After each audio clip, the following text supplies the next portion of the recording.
grabar. Estamos grabando. Bueno, buenas tardes. El día de hoy, como comentamos la vez pasada, vamos a ver dentro de lo que son los componentes de los alimentos, en este caso a las proteínas. Y vamos a hacer algunos recuerdos que son importantes de los cursos de bioquímica que hicieron. No es que los vayan a utilizar necesariamente, ni sean cosas que directamente vayamos a preguntar, pero que sí es importante que recordemos porque justamente ciertos procesos agroindustriales tienen que ver con esos conocimientos previos que ustedes debieran manejar. Bueno, vamos a hablar de la composición, la estructura y la función, que ustedes la mayoría las conocen muy bien. Si yo les tuviera que preguntar, estamos hablando de macromoléculas biológicas que son muy abundantes, ¿no es cierto? Sabemos desde nuestros cursos de biología que están presentes en las membranas junto con las bicapas lipídicas y por lo tanto eso ya nos da una idea de que están prácticamente presentes en todas las células y por lo tanto eso nos dice mucho. En ese mismo contexto hay también distintas funciones que van a tener y distintos tamaños y eso también nos da una idea de la gran diversidad eh, en cuanto a su importancia y las funciones que pueden tener a nivel de los distintos organismos, ¿ya? En ese contexto, probablemente una, aparte de aquellas que son estructurales, como son los canales que podemos encontrar en las membranas celulares, hay algunas que ustedes las conocen muy bien. Sabemos que, ¿no es cierto?, las enzimas son proteínas y tenemos muchos tipos de enzimas que están presentes en los medios biológicos. También algunas de ellas permiten el ingreso de nutrientes en organismos unicelulares procariotes, como son las bacterias. Algunas de ellas son contráctiles, como la pilina o los cilios y flagelos que pueden tener algunos microorganismos, por ejemplo, como salmonela, que con eso llega a nuestro intestino más fácilmente, ¿no es cierto? Y puede ingresar a nuestro torrente sanguíneo y generarnos más de algún problema. Hay proteínas que son toxinas y ahí tenemos varios venenos, ¿no es cierto? Y toxinas que podemos encontrar en los alimentos. Y obviamente en este tiempo que ha estado tan de moda el COVID como un virus, ¿no es cierto? El recubrimiento viral va a ser importante y podemos en algunos casos en las paredes celulares también encontrarlo. Y finalmente hay hormonas que van a tener como parte de su estructura, ¿no es cierto? Especialmente en mamíferos, una función o van a tener una parte de la estructura base proteica y por lo tanto efectivamente vamos a ver que ahí están también presentes. Desde el punto de vista del primer grupo, las enzimas se han utilizado en distintas industrias. Por ejemplo, aquellas que son lipasas se han utilizado en detergentes en polvo, lo cual permite, ¿no es cierto?, poder extraer manchas de grasa que pueda tener la ropa o proteasas para manchas de proteína. Por lo tanto, vemos que hay un uso industrial de las proteínas, en este caso como enzimas. En el caso de las pectinasas, van a ser importantes porque las pectinasas van a permitir en la industria del papel el poder hacer uso de los elementos de la pared celular y también en el caso de la industria alimentaria vamos a poder extraer jugos, por ejemplo, de algunos tejidos vegetales para la obtención de jugos clarificados, haciendo que las pectinas y otros elementos celulares floculen y por lo tanto pudiendo clarificar mejor esos jugos. Esto también lo podemos emplear en algunos casos en la elaboración de vinos o en la elaboración de cerveza. Las celulasas en el caso del papel van a ser muy importantes, ¿no es cierto? Y también, curiosamente, en la obtención de distintas texturas en los jeans, en las telas de jeans, que también facilitan, ¿no es cierto?, el poder tener telas que son menos duras que las que tradicionalmente se obtenían en un principio y que también cambia la textura y la percepción del consumidor a la hora de utilizar una prenda con esas características. Por eso vemos entonces un amplio rango de usos de tipo industrial y sin lugar a dudas me quedo corto porque probablemente hay muchísimos más que no están señalados aquí y que es importante recordar.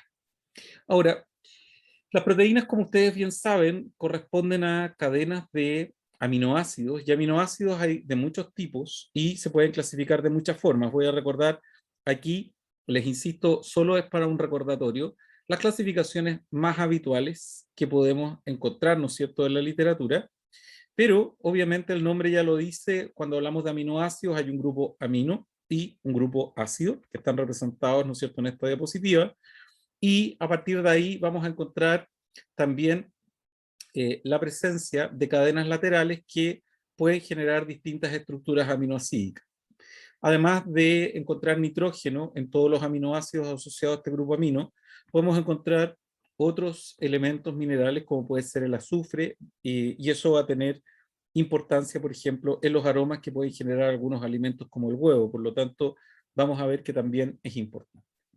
Ahora bien, la unión lineal de los aminoácidos va a generar lo que conocemos como la estructura primaria de una proteína. Por lo tanto, vamos a ver que las proteínas, en base a el cómo se encuentran espacialmente, van a tener distintas clasificaciones que las vamos a ver en un par de diapositivas más.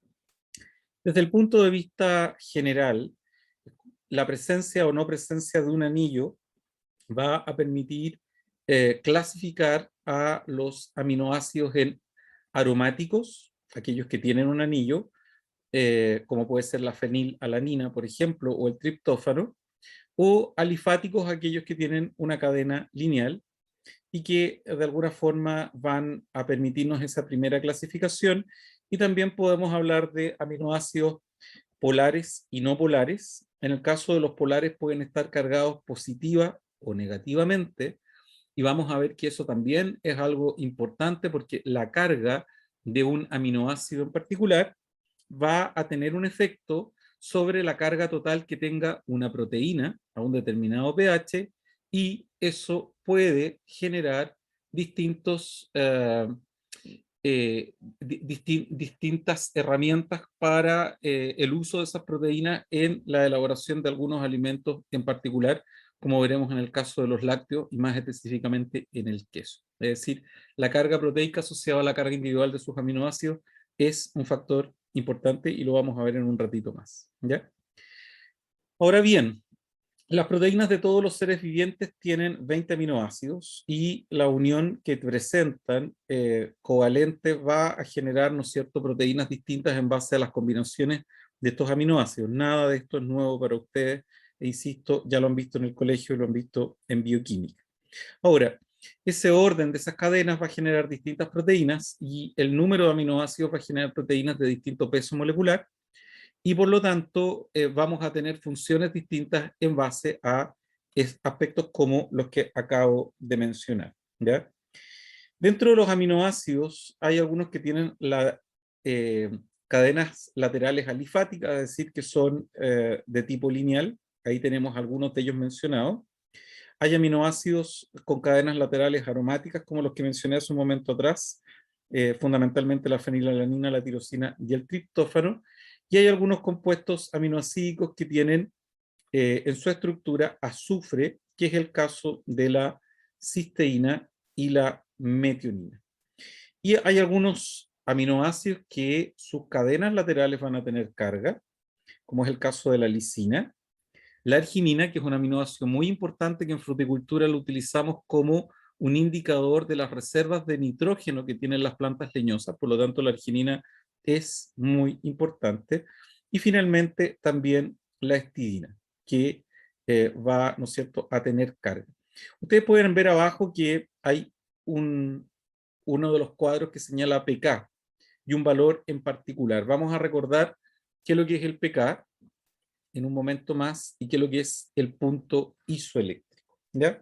También hay otros como el aspartato de glutamato que van a tener distintas estructuras. Denme un segundo para dejar de compartir porque denme un segundito.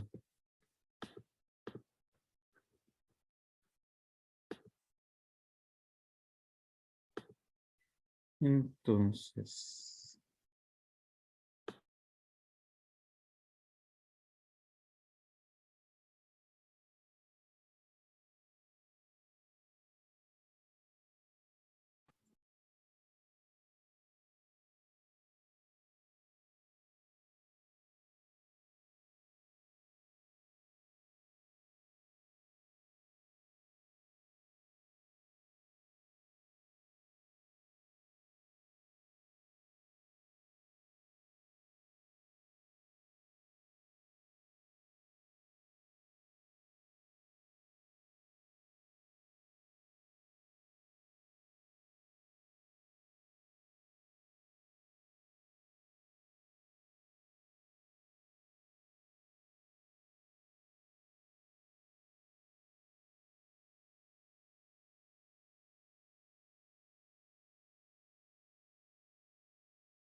Ya, ahora sí. Aquí hay un problema con la presentación que no reconoce a veces el... ¿La ven bien ahora? Sí, profe. Sí, Sí. gracias. Muy amable. Ya. Que de hecho se fijan que todas las otras tenían, ¿qué es lo que van a recibir ustedes? Van a recibir la presentación con todas las diagramaciones que deberían estar. Bueno, aquí vemos algunas cadenas, ¿no es cierto?, que son importantes tener presentes y simplemente sigo recordando aspectos de tipo general para poder llegar ya a temas más específicos y aplicados a los alimentos.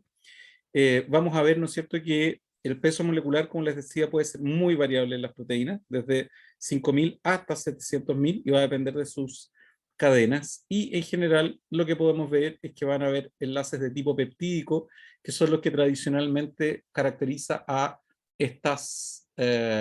a las proteínas, y que como ustedes saben, ¿no es cierto?, su degradación en el caso nuestro ocurre fundamentalmente gracias al ácido clorhídrico que se encuentra en el estómago, y la absorción proteica mayoritariamente ocurre en nuestro caso en el intestino delgado. Por lo tanto, ese es el lugar donde solemos aprovechar de mejor forma las proteínas.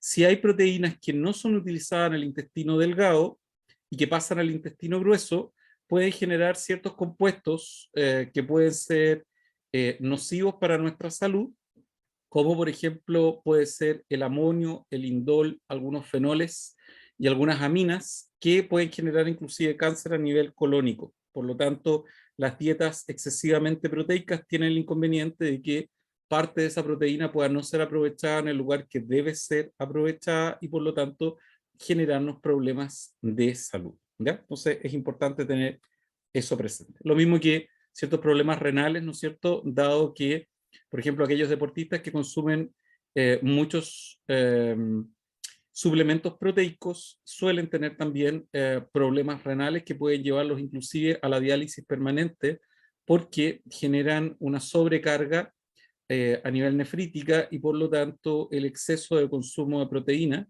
y de degradación muscular en creatinina, ¿no es cierto?, puede generar ese tipo de situaciones complicadas. Por lo tanto, hay que ser cuidadoso con las proteínas que vamos a consumir. Decíamos hace un rato atrás que la distribución espacial de esas cadenas aminoácidas va a generar distintas estructuras y cuando tenemos una cadena lineal estábamos hablando entonces de una estructura primaria. Cuando encontrábamos que esa cadena lineal tomaba otra forma, ya sea de alfa hélix o de beta plegada, íbamos a tener una estructura secundaria, por ejemplo, una beta plegada muy característica que está en la piel de su cuerpo, ¿no es cierto? Eh, Va a estar permitiendo que tengamos una piel bastante resistente asociada al colágeno, y también vamos a encontrar que en los cabellos tenemos estructuras de alfa hélix que permiten, ¿no es cierto?, la conformación de los pelos. Bueno, en la estructura terciaria entonces lo que encontramos es una estructura más compleja de tipo espacial, en que podemos encontrar alguna otra subunidad, y en la estructura cuaternaria ya estamos hablando de varias estructuras, ¿no es cierto?, de subunidades que van a conformar una proteína más compleja como las que podemos encontrar a nivel del núcleo. ¿Ya?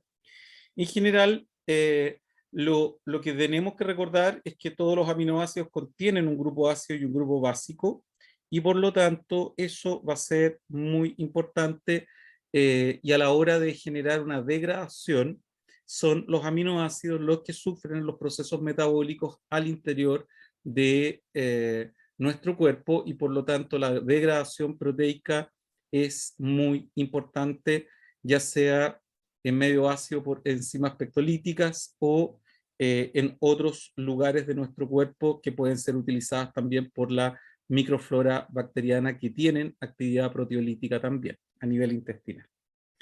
Ahora bien, uno de los aspectos importantes de los aminoácidos es que, como decíamos hace un momento, presentan carga y por lo tanto, en el momento en que pierden un protón, un hidrógeno, de alguna forma, en ese punto que corresponde al pH en que eso ocurre, vamos a tener la definición del pK.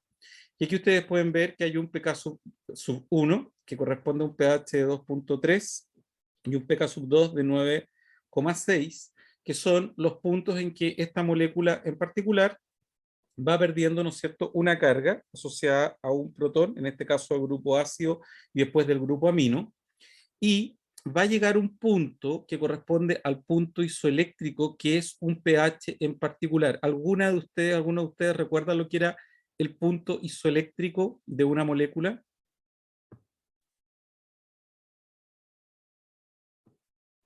Es donde la carga se encuentra nula, ¿no? En el Ok, aminoácido. perfecto. Entonces, cualquier molécula, el punto isoeléctrico va a ser el pH al cual la carga neta es cero, ¿ya?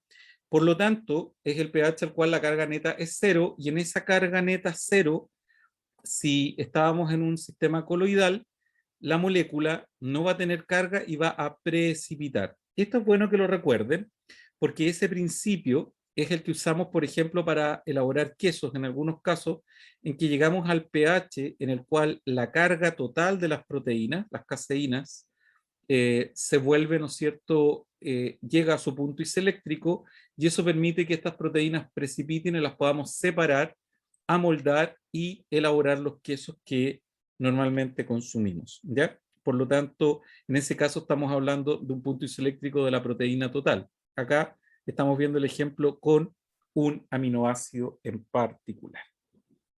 Bueno, la desnaturalización de las proteínas es muy importante, la sufrimos muchas veces en nuestra cocina de forma positiva, y es un cambio estructural de las proteínas que pierden esa estructura nativa que las caracteriza.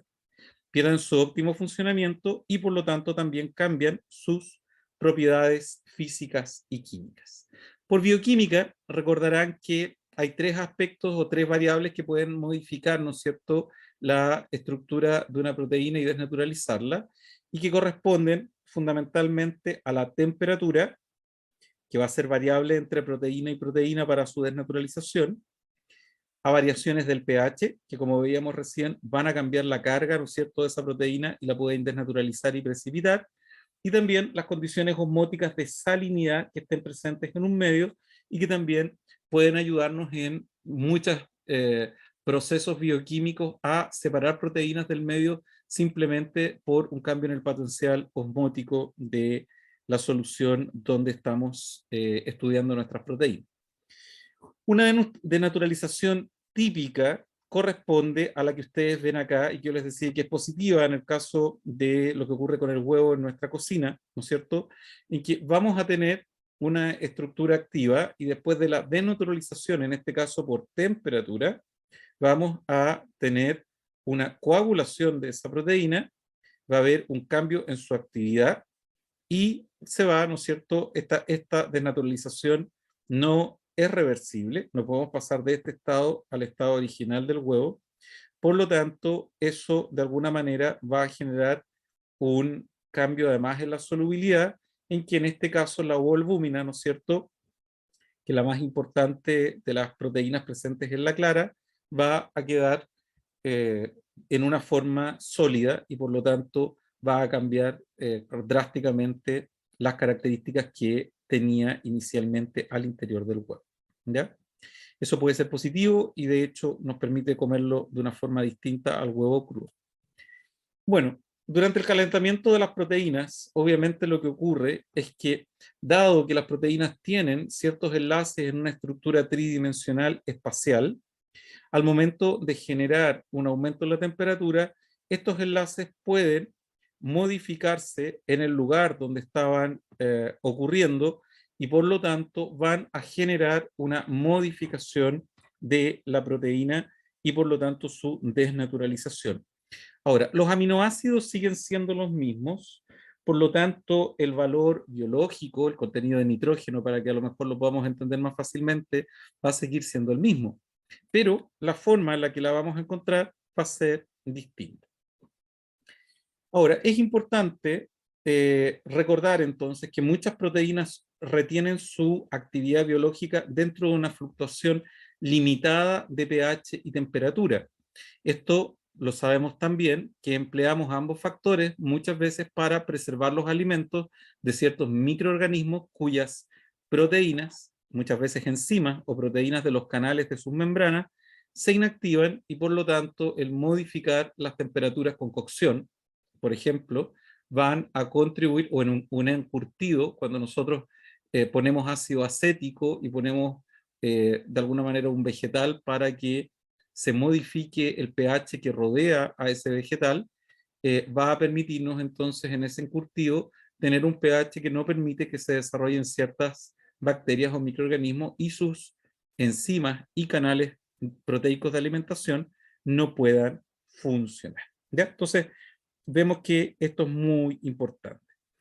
Para ir terminando, entonces, esta parte inicial, si ustedes se fijan, la mayoría de estos conceptos los han visto y era solo un recordatorio porque va a ser importante echar un vistazo ahora a las distintas materias primas que tienen proteína y a las cuales durante esta asignatura ustedes van a ir poco a poco conociendo en los distintos procesos agroindustriales en las que se utilizan para la elaboración de distintos alimentos.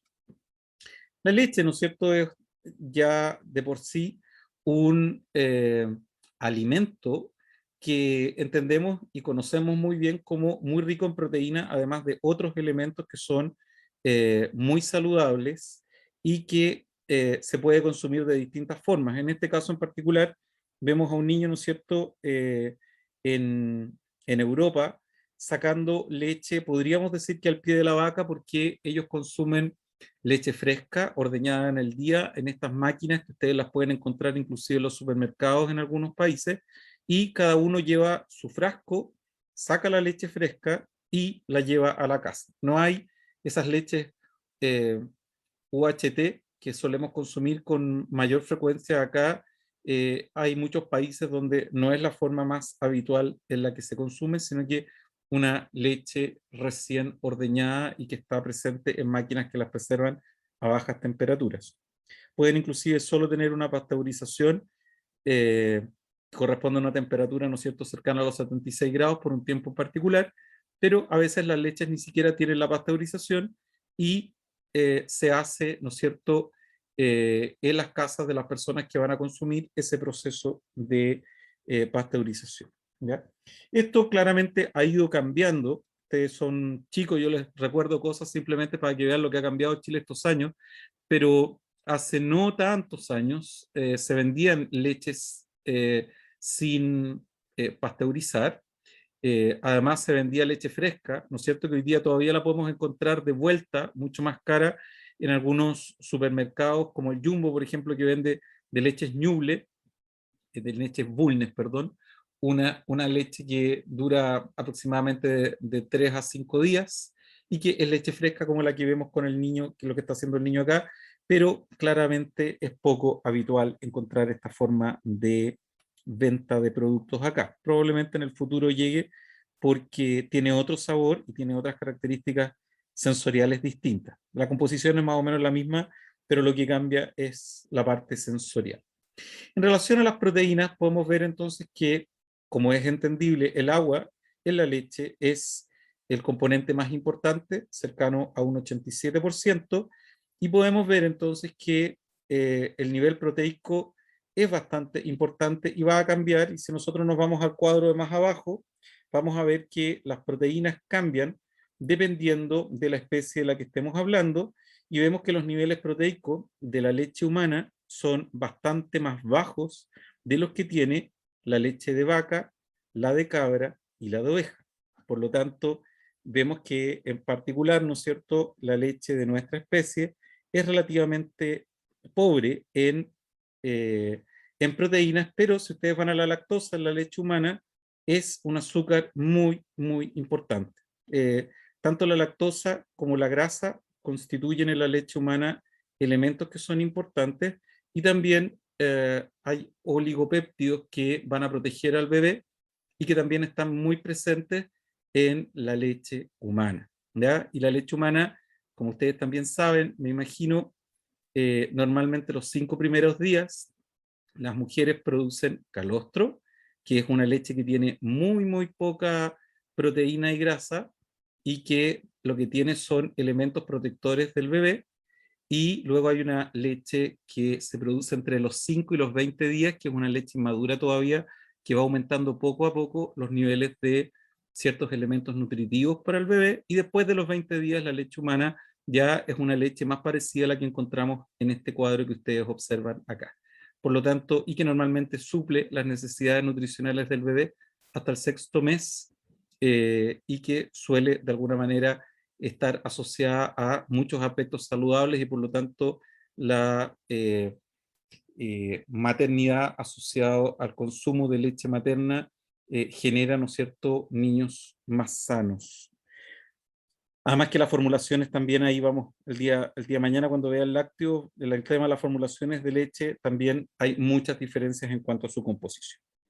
Bueno, ahí vemos que ocurre con otras especies, la leche de vaca, la de cabra y la de oveja, y vemos que son valores más altos en proteína y más bajos en lactosa. Cuando nosotros vemos qué es lo que ocurre con la leche de vaca, y aquí nos vamos a centrar en la leche de vaca, podemos ver que en general el agua era muy importante, casi un 90%, y dentro de los compuestos nitrogenados vamos a ver que las proteínas constituyen el 95%, de las cuales hay dos grandes grupos. Por un lado están las caseínas, que constituyen el 80%, que es lo que vamos a encontrar, ¿no es cierto?, en el queso, y las proteínas del suero, que las podemos diferenciar muy bien, y en la fotografía que ustedes tienen más abajo queda muy evidente. Si a ustedes les ha tocado alguna vez ver cómo es una leche cortada, habrán visto que efectivamente se forman dos fases, ¿no es cierto? Y que si uno las separa en un colador, en el suero va a encontrar un grupo de proteínas y otras que de alguna manera precipitan en esta estructura más sólida, es la que vamos a poder moldear y hacer salar para generar los quesos que vayamos a consumir. También hay compuestos nitrogenados no proteicos como aminoácidos libres, urea, amoníaco y creatina. Ahora, la caseína es una proteína muy importante, son hidrófobas, son de gran tamaño, suelen estar en suspensión como micelas, no precipitan con el calor y sí precipitan cercano a lo que es su punto isoeléctrico, que es el pH 4.6. Entonces, la pregunta del millón es, ¿cuál es el pH de la leche?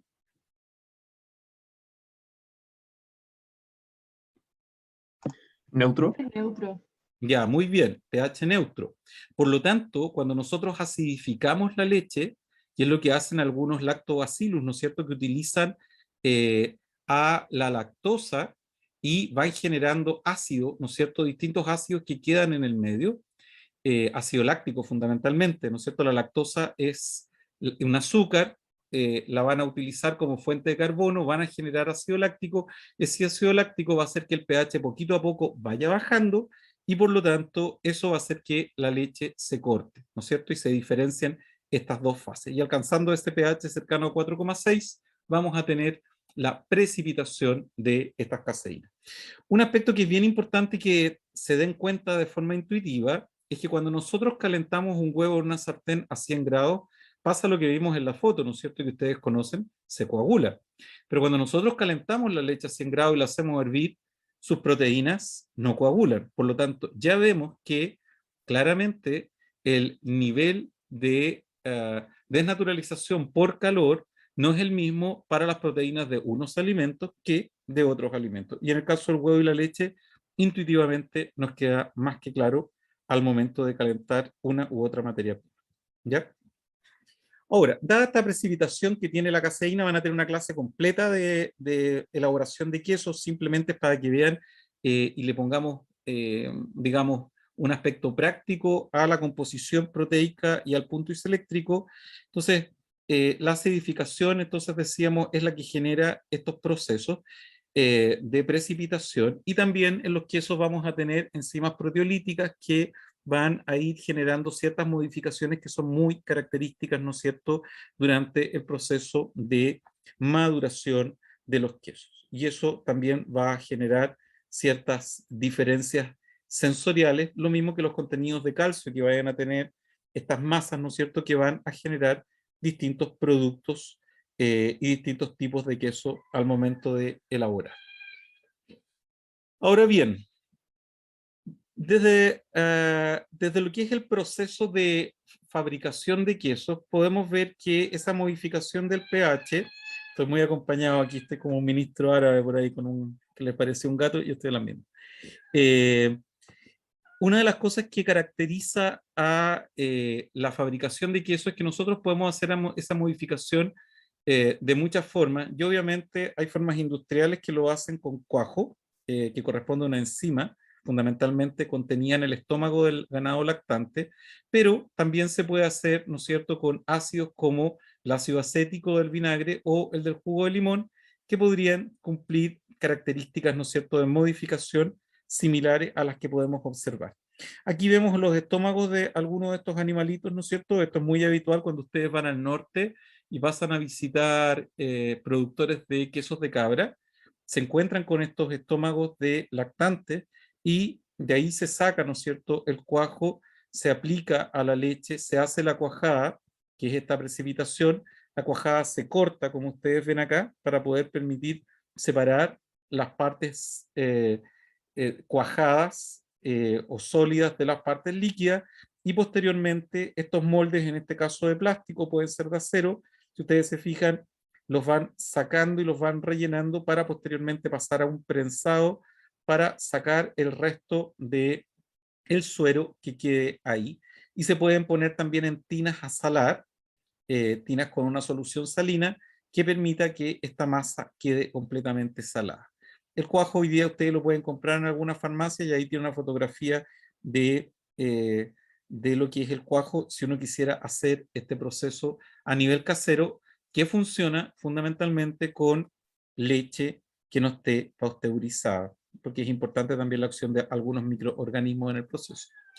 Bueno, dentro de las proteínas del suero, la más importante es la beta-lactoglobulina, que puede tener, digamos, como parte más de un 50% del total, y en general son proteínas que no precipitan al punto isoeléctrico de las caseínas, ¿ya?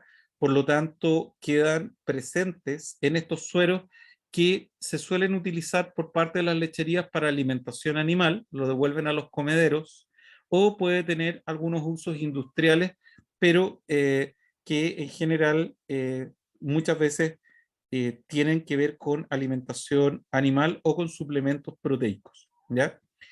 Bueno, ahí vemos algunas de las características generales de los dos tipos de proteínas y las diferencias que presentan entonces las caseínas y las proteínas del suero. Y es importante ver que al calentar, las caseínas son estables, pero las proteínas del suero se desnaturalizan, ¿ya? Otro alimento rico en proteínas, alejado de la dieta de un vegano y de un vegetariano, es la carne. Ahora que viene el 18, muchos estarán pensando en esta foto, ¿no es cierto? Y cuando nosotros vemos lo que ocurre con la carne, va a haber una gran variabilidad dependiendo de la especie, y eso lo sabemos empíricamente también. Si han consumido, ¿no es cierto?, el lomo de un cerdo es distinto al lomo de un bovino. De la raza, entendemos que hay razas de carne, razas de doble propósito y razas de leche, y no todas tienen la misma calidad de músculo. Del sexo del animal, del tipo de alimentación y obviamente del corte, que lo tenemos en este dibujo y que entendemos que van a tener características sensoriales diferentes. El agua también es muy importante en la carne, por eso, y dada la actividad de agua que tiene, es tan fácil que se puedan desarrollar bacterias en ella, y tiene una alta concentración de sustancias nitrogenadas, sobre el 20%, y dependiendo del corte y de la raza, va a tener un porcentaje de grasa que puede fluctuar del 1,5 al 13%. ¿Ya? Por lo tanto, para una alimentación proteica que tiene todos los aminoácidos, la carne, el huevo y la leche son alimentos muy importantes. Y aquí es donde entra el concepto de lo que es el valor biológico, ¿ya? Que viene del inglés, ¿no es cierto? Biological value, y que es una medida de absorción y síntesis en el cuerpo de las proteínas que provienen de un alimento. Y de alguna manera representa, ¿no es cierto?, la capacidad máxima de utilización de la proteína de ese alimento, ¿ya? Lo que ocurre muchas veces con las proteínas de origen vegetal es que suelen tener un valor biológico inferior a las de origen animal porque o carecen de algunos aminoácidos, como vamos a ver a continuación, o pueden tener ciertos compuestos que hacen menos aprovechables las proteínas, dado que tienen algún efecto sobre las enzimas que generan la degradación proteica. Hay tablas de valor nutritivo de las proteínas en cuanto a digestibilidad y valor biológico, y podemos ver que en el valor biológico el huevo tiene un valor de 100, la leche de vaca 93, el pescado de 76 y la carne de 74. Y si nos vamos a la soya, que podemos, ¿no es cierto?, hacer, entre comillas, carne de soya, tiene 73, que no es tan bajo como uno podría pensar. El maíz tiene 72. De hecho, si ustedes lo piensan, el maíz, y especialmente la soya, se emplean hoy día como fuente de proteína para la alimentación de peces que son carnívoros, como los salmones, dado que, por un lado, el precio de la harina de pescado es tremendamente alto, entonces es complicado encontrar proteína animal, y por otro lado, para producir 1 kilo de salmón se necesitan 3 kilos de algún, o inclusive más, de algún pez marino, y por lo tanto ustedes comprenderán que la conversión ecológica para darse el gusto de comer un salmón, 1 kilo de salmón, es un poco negativa desde el punto de vista medioambiental. Por lo tanto, hoy día se están haciendo, se está reemplazando entonces la dieta de los salmones con proteínas de origen vegetal, como estos dos que vemos acá, y tienen un solo inconveniente, que dado que los salmones son carnívoros y están acostumbrados a proteínas de origen animal, las de origen vegetal pueden generar algún tipo de inflamación en el sistema gástrico de los peces. Por lo tanto, eso es un aspecto que de alguna manera se está trabajando en la facultad. De hecho, el profesor Basic trabaja en esa línea porque efectivamente eso disminuye la tasa de crecimiento de los peces.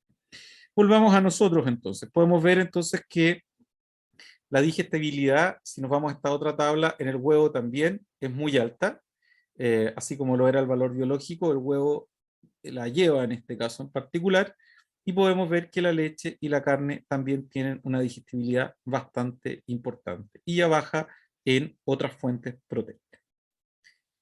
Bueno, pasando a los huevos entonces, en este caso, que son altamente consumidos en Chile, el consumo de huevos en Chile ha ido aumentando de forma muy, muy importante con los años. El 13% de su contenido es proteína, y cuando hablamos de huevo, estamos hablando de huevos de gallináceas. Si es otra especie, hay que poner el apellido: cornis, pato, ganso, avestruz, etc. Pero si es huevo a secas, siempre es una gallinácea, ¿ya? Y por lo tanto es la que más se consume en el país, ¿ya? Así que eso como primera cosa. El peso promedio de un huevo suele estar entre los 55 y los 60 gramos, y la clara es dentro del porcentaje de abundancia la más importante, con entre un 56 y un 61%, y la yema aproximadamente un 30%. ¿Ya? El 10% restante es la cáscara. Hay distintas estructuras al interior del huevo, obviamente.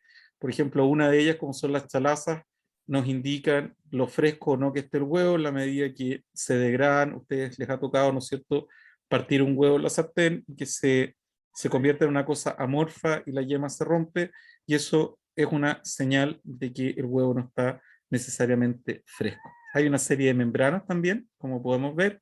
Hay una cámara de aire y podemos ver la yema entonces y la clara o albumen. En general, las distintas partes del huevo van a tener una distinta composición proteica, y podemos ver entonces que cuando hablamos de la clara, la clara tiene cerca de un 10% de proteína y la yema tiene cerca de un 16% de proteína. Y si nos vamos a los lípidos, ustedes ven que los valores en general del huevo son en promedio de un 10%, pero los que aportan esos lípidos son fundamentalmente la yema. prácticamente un 32%. Y el agua, como en cualquiera de estos alimentos, ¿no es cierto?, es muy, muy importante. Casi la mitad de lo que es el huevo corresponde a agua. Cuando nosotros hablamos entonces de la clara, el 88% es agua y solo hay un 10% de proteínas. O sea, hay un alto contenido, casi 90% de agua y un 1% de carbohidratos, que es mínimo. Y lo que uno puede ver es que en general, lo que les decía recién, mientras más prominente es la chalaza, más fresca es el huevo. Cuando vemos cuáles son las proteínas que componen a el huevo, fundamentalmente la ovoalbúmina es la primera que se nos viene a la cabeza porque es muy importante, más del 50%, pero hay una serie de otras proteínas que son muy, muy importantes, y hay un grupo de ellas que está en rojo, que son las lisocimas, que también están en la leche materna y que son muy importantes porque tienen una acción antimicrobiana y van a evitar que de alguna forma se genere la contaminación de un alimento tan rico y tan apetitoso para distintos microorganismos como es el huevo. Las ovomucinas van a ser muy importantes en atrapar el agua y van a ser muy importantes también entonces en darle esa condición de viscosidad que presenta el huevo. Por lo tanto, las lisocimas son el grupo de proteínas que van a proteger al huevo en el nido del ataque de otros microorganismos. Ahora bien, la ovoalbúmina de alguna forma es lejos la más importante. Ahí tiene una fotografía, ¿no es cierto?, de un deportista. Hoy día es muy habitual encontrar suplementos proteicos de ovoalbúmina, siendo la proteína mayoritaria de la clara fácilmente utilizable para este tipo de alimentos.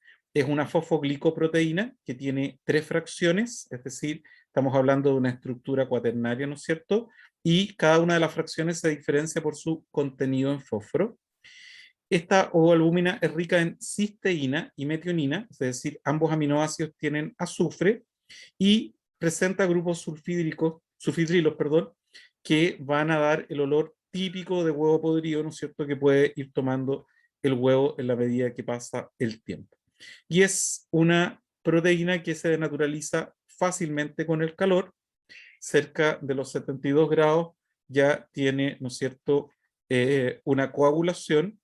Y también desde el punto de vista tecnológico, en general la clara va a tener una capacidad gelificante y de formar espuma, dado por la ovoalbúmina y otras proteínas, lo cual desde el punto de vista culinario, ¿no es cierto?, es bastante importante cuando uno hace un merengue. Así que eso permite hacer algo desde el punto de vista de los alimentos, que es muy importante, que es atrapar aire. Y el aire permite, ¿no es cierto?, generar esponjosidad en algunos alimentos como la bollería industrial, por ejemplo, que va a ser muy importante que sean blanditos. Entonces, esas estructuras las confieren estas proteínas, juntos con otras como las ovoglobulinas, que son buenas formadoras de espuma. Esas son, de alguna manera, las más importantes de las que tenemos que conocer. Y en el caso de la yema, estamos hablando de una emulsión, tiene 2/3 de su contenido son lípidos y 1/3 son proteínas.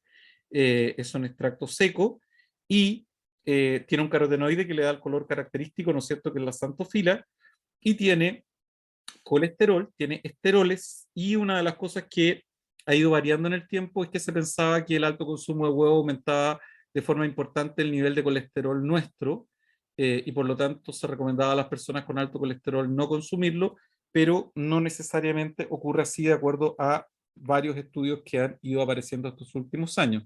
Solo recordar que el colesterol es importante para la formación de membranas, es importante en la formación de membranas del cerebro. Por lo tanto, no hay que pensar en el colesterol solo como un elemento negativo, y en los niños obviamente los lípidos son muy importantes. Por lo tanto, el consumo de esteroles y colesterol en esa etapa que se está formando el cerebro va a ser muy importante, ¿ya? Bueno, eso de alguna manera como conocimiento general. Como les digo, ustedes van a ver algunos detalles más de estos alimentos, pero quería que los discutiéramos de forma general acá. Vamos a pasar a alimentos de origen vegetal, y ¿Profe? vamos a ver a las legumbres y a los cereales. ¿Hay algún comentario? Sí, yo tengo un Sí. comentario. Bien. Respecto a la procedencia o la calidad que tenga el huevo, ya sea, no sé, de gallina libre o industrial, que se nota un cambio en sus características, como por ejemplo la coloración, ¿eso modifica la concentración proteica que puede tener el huevo? No modifica la concentración proteica, sino que modifica el sabor del huevo, fundamentalmente. Muchas veces pasa lo mismo que pasa con otros animales. La dieta genera ciertas diferencias y donde tú notas el consumidor, ¿qué es lo que nota? Nota una yema mucho más naranja en el fondo, asociada fundamentalmente a ciertos compuestos carotenoides que tienen los vegetales que consume una gallina en campo, que no consume una gallina que come concentrado. Por lo tanto, apunta principalmente, en el caso de las gallinas felices, a ese tipo de situaciones. También lo que ocurre, y que es importante tener presente, que pasa con los sistemas de producción de estas gallinas felices. Muchas de estas gallinas felices salen a campo y están, ¿no es cierto?, en algún horario del día picando y consumiendo insectos y elementos vegetales, pero cuando entran al galpón tienen a disposición concentrado, por lo tanto, cuidado porque no siempre una gallina feliz es una gallina que no consume nada que no sea pasto y bichitos. A veces comen concentrado y es lo que de alguna forma permite que tengan una ovipostura prolongada junto con el manejo de luz de 14 horas que uno suele hacer, ¿no es cierto?, en los sistemas de producción de huevos. Por lo tanto, en ese contexto, lo que sí mejora notablemente es el sabor asociado al consumo de elementos naturales a los que puede acceder la gallina cuando sale a pastoreo, ¿ya? Pero no necesariamente vas a modificar los contenidos proteicos o de ácidos grasos. Vale, profe. Gracias por la pregunta. Las legumbres, ahora sí. Bueno, las legumbres la mayoría de nosotros, ¿no es cierto?, las tenemos como alimentos que claramente son muy importantes a la hora de pensar en alimentos de origen vegetal que nos aporten proteínas en la dieta. El consumo ha sido muy variable en Chile y hoy día hay un boom de lo que son las legumbres a nivel mundial, fundamentalmente porque empieza a haber mayor conciencia de la necesidad de consumir fuentes vegetales ricas en proteína y no animales ricas en proteína, algo que en la generación de ustedes también ocurre bastante. Eh, y por otro lado, de alguna forma también muchas empresas, por ejemplo Nestlé, han tenido proyectos muy importantes estos últimos 20 años asociados a legumbres y alimentación infantil, principalmente porque además de las proteínas hay compuestos bioactivos que tienen las testas, las cáscaras de estos productos vegetales de estas semillas, ¿no es cierto?, que van a tener una acción antioxidante y que va a ser muy importante en la salud de los consumidores. Por lo tanto, a las legumbres se las ve por esas dos vías, ¿no es cierto?, como fuentes proteicas importantes, y en lo que se ha trabajado mucho estos últimos años también ha sido en procesos de eh, pregerminación antes de industrialización, porque uno de los aspectos que existía es que el aprovechamiento de las proteínas que están presentes en el grano era relativamente bajo, y lo que se ha visto con distintos estudios es que en el momento que ustedes pregerminan y por lo tanto hacen funcionar todo el aparato enzimático de la semilla para que se empiecen a degradar, por ejemplo, las proteínas en péptidos más pequeños, hace que esos péptidos sean más aprovechables en el alimento que vayamos a consumir de forma industrial. Por lo tanto, muy importantes, y ahí tenemos, ¿no es cierto?, una serie de ellas. Hay algunas oleoleguminosas que están ahí presentes también, y que para nosotros, de alguna manera, son parte importante de lo que es nuestro consumo habitual. Cuando vean judía acá, piensen en poroto. Eso me imagino que lo conocen, lo mismo que el frijol. Cuando vemos acá entonces, los contenidos proteicos son muy importantes. Si vemos este cuadro, podemos observar que son muy similares a los de la carne, superan el 21%, y en el caso de la soya podemos ver también, ¿no es cierto?, un contenido todavía superior, ¿ya?, en relación a peso.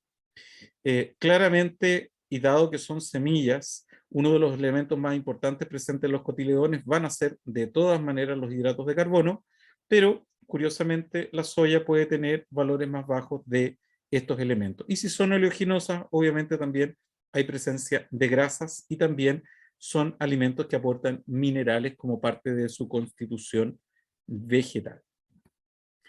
En general, la composición proteica puede variar entonces desde un 20 a un 35%, como veíamos hace un momento, y hay nitrógeno. Si nosotros hacemos determinación proteica midiendo nitrógeno total, podemos hacer una sobreestimación, dado que hay otros elementos nitrogenados en la semilla que no necesariamente son proteínas y que por lo tanto nos pueden dar una sobreestimación. Si es que nosotros hiciéramos simplemente un seguimiento de concentración de nitrógeno, una sobreestimación de cuánta proteína tiene realmente ese alimento en particular. Ahora bien, los tipos de forma general, los tipos de proteínas que vamos a encontrar van desde el 70% con las globulinas, hay albúminas de un 10 a un 20%, y las glutelinas de un 10 a un 20%.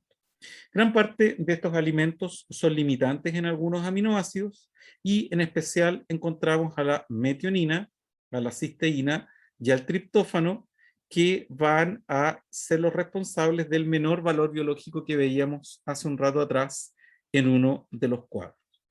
Otro de los aspectos que también yo les decía han generado un mal cartel, una mala fama por muchos años a las leguminosas, es que tienen inhibidores de proteasas, tienen ciertos elementos antitripsínicos al interior y tienen ciertos compuestos fenólicos en sus testas que pueden tener de alguna manera una acción antiproteasa de nuestro estómago y por lo tanto no se aprovecha de forma adecuada las proteínas que vienen al interior de estas leguminosas. Eso hace que de alguna manera sean menos digestibles. Y de ahí lo que yo les contaba es que las industrias de alimentos ya han estado trabajando en procesos de pregerminación para que sea más fácil que los péptidos que se generen, producto de la acción de las mismas enzimas del grano en el proceso germinativo, sean aprovechables por nuestro cuerpo al momento de consumir un alimento o una crema, por ejemplo, de bebé o algún otro alimento que sea a base, como puede ser una harina, a base de alguna de estas leguminosas, ¿ya? Ahí ustedes tienen algunos de los coeficientes de digestibilidad. Las alubias son los porotos también, y lo que ocurre con la soya y algunos guisantes que están por allá abajo. Y la leche materna al fondo con un 100% y el huevo con un 100%. Y finalmente, entonces, para terminar, vamos a hablar de los cereales. Bueno, el nombre de cereales viene de Ceres, ¿no es cierto?, que era la diosa romana de la agricultura, Cibeles para los griegos, y ahí tenemos una fotografía de ella, y en general corresponden los cereales a frutos maduros enteros, sanos y secos de una serie de vegetales pertenecientes a la familia de las gramíneas. Ahí ustedes tienen algunos de estos cereales y también está incluido un pseudo cereal que en nuestra dieta cada vez es más importante, como es el caso de la quinoa, ¿ya?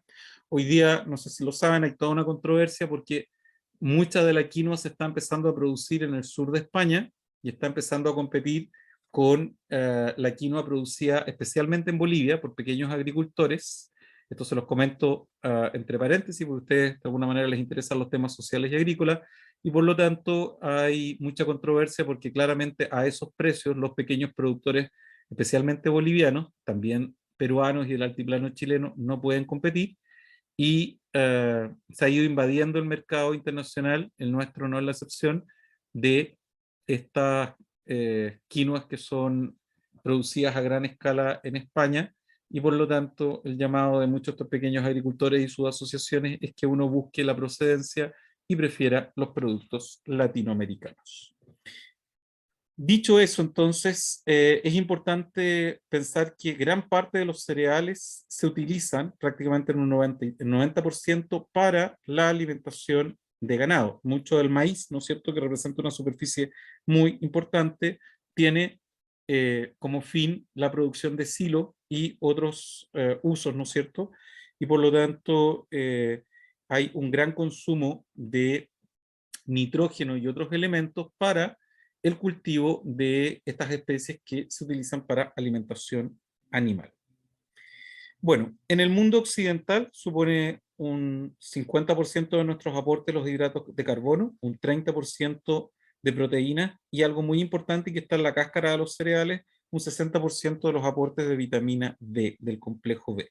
¿Ya? Por lo tanto, son muy importantes. Aquí tenemos algunos de ellos, cada vez los encontramos más, ¿no es cierto?, en estos ventas al peso, ventas al gramo, vemos que es más fácil conseguir y hay una variedad de cosas impresionantes como había en mi infancia cuando uno iba a los mercados, ¿no es cierto? Y con la misma bolsa uno podía hacer una compra o le daban en un cartucho de diario.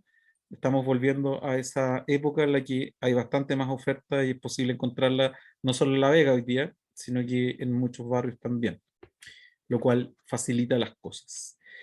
Bueno, dentro de los componentes vemos que en promedio los cereales tienen valores aproximados de un 13% de proteína. Mayoritariamente estamos hablando de alimentos que aportan entre un 65 y un 90% de hidratos de carbono. Tienen un bajo contenido de agua, menor al 15%, una baja actividad de agua por lo tanto, y una alta vida, ¿no es cierto?, en almacenaje. También tienen un bajo contenido de lípidos y aportan vitaminas del grupo B cuando no las consumimos completamente procesadas y presentan todavía parte de esas testas, ¿ya? Podemos ver ahí que los contenidos proteicos son muy variados y destaca la avena con un 22.4, ¿no es cierto?, por ciento de proteína, por lo tanto es un alimento que es altamente proteico y que resulta muy interesante por su aporte nitrogenado, ¿ya? Hay varios deportistas, de hecho, que la suelen consumir. Vamos a ver entonces que hay distintos grupos de proteínas y tienen distinta solubilidad. Están las prolaminas y las glutelinas, que se acumulan en un 60-80% en el endospermo como reserva, y vamos a ver a las albúminas y las globulinas que tienen actividad enzimática, fundamentalmente amilasas, lipasas y proteasas. Cuando estas semillas, ¿no es cierto?, empiezan a germinar y la neurona empieza a activarse y por lo tanto hay giberelinas que empiezan a generar toda una cadena asociada a la germinación, se van a generar estas enzimas amilasas, lipasas y proteasas, que son las que van a permitir que poco a poco las reservas se empiecen a usar para que el embrión crezca y forme a la plántula, ¿ya? Las proteínas de cereales son deficientes en lisina, en metionina, treonina y en el caso del maíz especialmente un aminoácido aromático que es el triptófano, ¿ya? Tienen un valor nutritivo más bajo que las leguminosas y que los alimentos de origen animal, y por lo tanto, de alguna forma, normalmente no los consumimos pensando en su aporte proteico, sino que los consumimos pensando en que son una fuente energética importante de carbohidratos. Una mención especial merece el gluten, ¿no es cierto?, que está muy asociado al consumo de pan. Somos el segundo país que más pan consume en el mundo y por lo tanto el gluten es importante y para todos nosotros hoy día resulta importante por dos cosas. Primero, porque es importante conocerlo desde el punto de vista tecnológico, qué es lo que es y por qué es tan importante para hacer pan. Y en segundo lugar, porque sabemos que hay personas que son celíacas y que presentan un problema a nivel intestinal que les genera inflamación, el gluten, y por lo tanto muchísimas molestias, y eso de alguna manera no les permite consumir alimentos que lo tengan. Hoy día nos encontramos con el gluten como una herramienta de marketing que resulta bastante penosa para aquellas personas que son ignorantes en tecnologías de alimentos, y ustedes se encuentran, ¿no es cierto?, con que a veces hay fruta fresca que dice libre de gluten. Si son proteínas y esa fruta, como una manzana, no tiene esas proteínas, obviamente es libre de gluten, pero hoy día se está sobreabusando con el término libre de gluten y se le pone a un montón de cosas que obviamente no tienen por qué tenerlas, pero la gente no sabe realmente lo que es.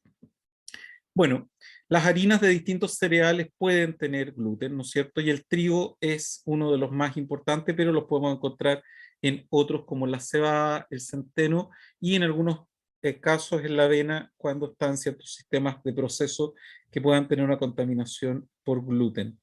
Representa un 80% de las proteínas del trigo, que para este caso es muy importante, que está compuesto por dos proteínas. Por un lado la gliadina, y por otro lado la glutenina, ahí las tenemos, y tienen importancias tecnológicas muy importantes porque cuando nosotros le ponemos a la harina agua, lo que vamos a generar es una masa viscosa en el momento que estemos amasando y por lo tanto cuando trabajamos esa masa en presencia de agua, esas proteínas que hemos mencionado van a formar el gluten.